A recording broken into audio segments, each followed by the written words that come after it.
Les bras en croix, c'est peut-être la pose la plus universelle qui existe dans le monde du football. Le buteur écarte les bras en grand, ferme les yeux parfois et se laisse envelopper par le rugissement des tribunes. Mi-gratitude, mi-domination. Aucune chorégraphie n'est nécessaire ici. Juste une présence. Juste un corps offert à la foule, comme on offre une statue à la lumière. Des versions calmes d'Alan Shearer à la posture royale de Kylian Mbappé, en passant par l'intensité de Didier Drogba, ce geste traverse les générations sans prendre une ride. Il est intemporel parce qu'il est universel. Il dit ce que les mots ne peuvent pas dire. Je suis là, j'ai réussi et ce moment m'appartient. Les bras en croix, c'est l'autorité silencieuse du grand joueur qui n'a pas besoin de parler pour qu'on l'entende. Le coup de téléphone, une célébration ludique, souvent profondément personnelle. Le joueur mime l'acte de passer un appel téléphonique, portant la main à son oreille comme s'il voulait envoyer un message à quelqu'un. Ce message peut s'adresser à la famille restée à la maison, à des amis d'enfance regardant le match dans un autre fuseau horaire, à des critiques qui méritent une réponse cinglante, ou même à des rumeurs de transfert qui alimentaient les unes des journaux depuis des semaines. Son sens ouvert en fait une célébration flexible, à mi-chemin entre la communication sincère et le jeu de piste. Elle est simple, mémorable et parfaitement adaptée à une époque où les téléphones sont devenus des extensions de nous-mêmes, où chaque but est immédiatement partagé sur les réseaux sociaux. Le coup de téléphone, c'est le footballeur moderne qui parle à son monde depuis le cœur d'un stade en feu. Le maillot arraché, un geste brut, viscéral, profondément émotionnel. Le joueur arrache son maillot en signe de triomphe, offrant sa peau nue à la folie du stade. C'est un acte lié à la liberté, à la passion dans ce qu'elle a de plus animal, particulièrement lorsque le but vient de changer le cours d'un match en toute fin de rencontre. Malgré le carton jaune automatique qui s'ensuit, une règle absurde aux yeux de beaucoup, les joueurs continuent de le faire, encore et encore. C'est la preuve irréfutable que l'émotion prend le dessus sur la raison dans le monde du football.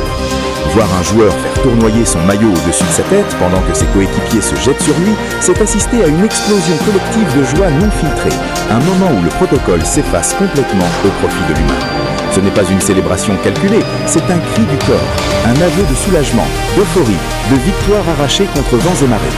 Le maillot arraché, c'est football dans sa forme la plus honnête, la plus déshabillée, au sens propre comme au sens figuré. Le genou à terre, célébration classique à l'ère moderne du football. Le joueur s'élance à toute vitesse vers le coin du terrain, tombe sur les genoux et glisse sur la pelouse avec les bras grands ouverts, comme s'il voulait embrasser l'air lui-même. C'est un moment de libération pure, souvent réservé aux buts longtemps attendus, aux milestones personnels, aux instants où la pression accumulée pendant des semaines, parfois des mois entiers, s'évapore en une fraction de seconde. À l'origine popularisée par des joueurs comme Thierry Henry et Cristiano Ronaldo, cette célébration marie l'élégance brute à l'adrénaline débordante, transformant le simple mouvement du corps en spectacle visuel inoubliable. La pelouse devient une scène, les tribunes un public conquis et le joueur, l'espace d'un instant suspendu, n'est plus un athlète mais un artiste en plein envol. Se glisser sur les genoux, c'est aussi une façon de s'abaisser devant quelque chose de plus grand que soi. Le but, le match, la saison tout entière. Chaque joueur qui l'exécute y apporte sa propre signature, sa propre charge émotionnelle, son propre récit silencieux raconté à 10 000 personnes à la fois. Le salto arrière. L'une des célébrations les plus athlétiques que l'on puisse voir sur un terrain de football. Le joueur s'élance, bascule en arrière dans les airs et atterrit proprement sur ses deux pieds. Un mouvement qui exige autant de confiance que de coordination, autant de folie que de maîtrise. Associé historiquement par des joueurs comme Obafemi Martins ou Miroslav Klose, le salto arrière montre que même dans le chaos de l'euphorie, certains restent capables d'un contrôle absolu de leur corps. C'est dangereux, c'est insensé, et c'est précisément pour cela que c'est inoubliable. Quand le salto est parfaitement exécuté, le stade retient son souffle une fraction de seconde, puis explose. Ce n'est plus seulement un but, c'est une performance dans la performance, un numéro d'acrobate offert à des milliers de spectateurs stupéfaits. Le salto arrière, c'est le football qui frôle le cirque, dans le meilleur sens du terme. Le doigt sur les lèvres. Un geste discret, presque délicat, mais chargé d'insolence tranquille. En posant l'index sur les lèvres, le joueur demande le silence à ses détracteurs, à la tribune adverse, à tous ceux qui ont douté, sifflé, critiqué. Il transforme le bruit en respect. Il n'y a ni danse ni cri dans ce geste, juste une déclaration simple et cinglante. J'avais raison et vous aviez tort.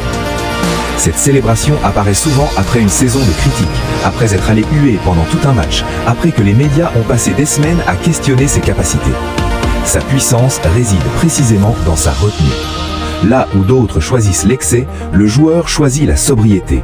Et c'est cette sobriété qui fait mal, qui marque les esprits, qui reste. Le doigt sur les lèvres, c'est le silence comme arme. C'est l'élégance de celui qui sait qu'il n'a plus rien à prouver et qui choisit de le montrer sans un mot.